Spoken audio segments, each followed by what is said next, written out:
他这个，同学打不出头，这不行。哎，我们家，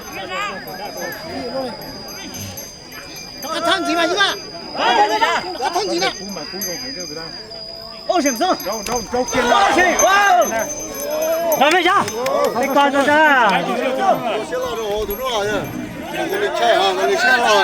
？cho xe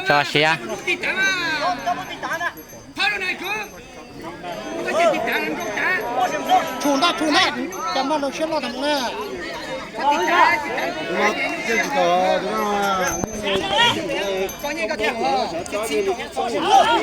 冲击的，冲击的。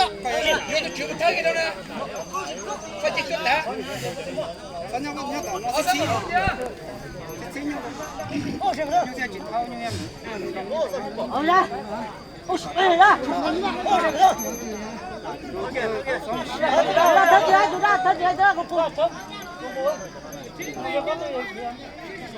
要点呢，都得买，都多了，好像你要那就干脸了。 cho xe luôn thấy tiền tụi nó ra.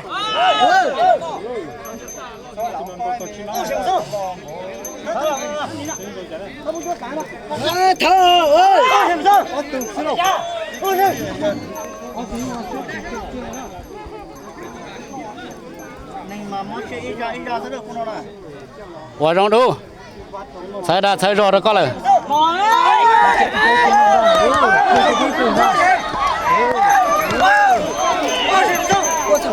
ê cá lo thế nào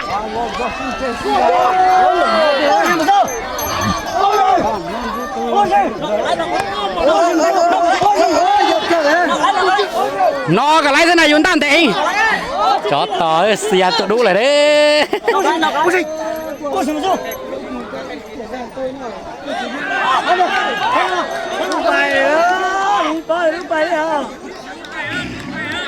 mở ba cho bút tay tới này cho tụi mày luôn nha.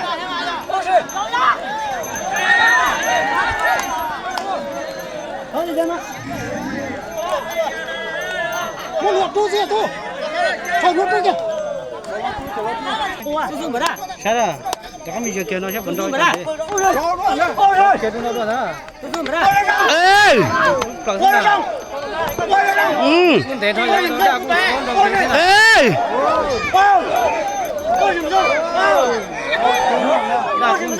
Không để đâu chứ. ê ê sẽ dùng trả đó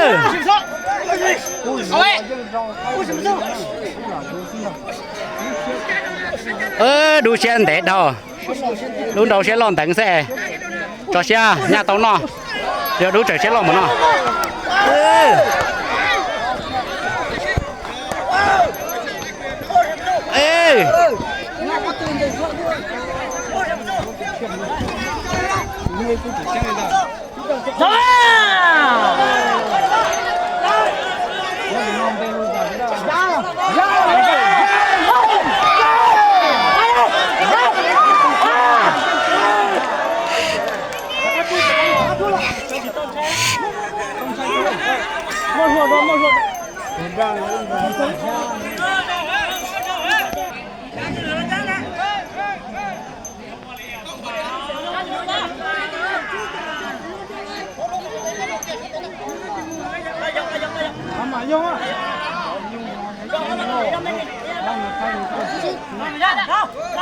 Không kiếm đâu à.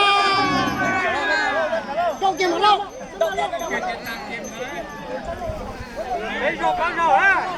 Không kiếm đâu luôn. Ê, bố. Lẩu trún tao lửa hơn tao hả? chỉ muốn mặt chăm đâu chú đi chào là lấy chuột trên cả chú sứ chuột trên cả chú sứ chỉ muốn mặt chăm chơi chuột trên cả chú sứ giờ dù nhà yên chơi yên bơ chuột lấy trên cả chú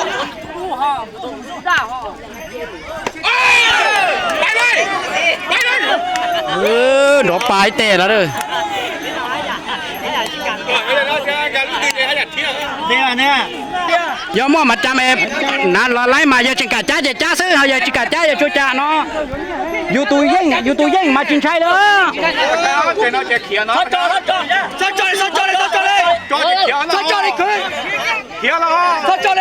cho xe một giá bùng đũa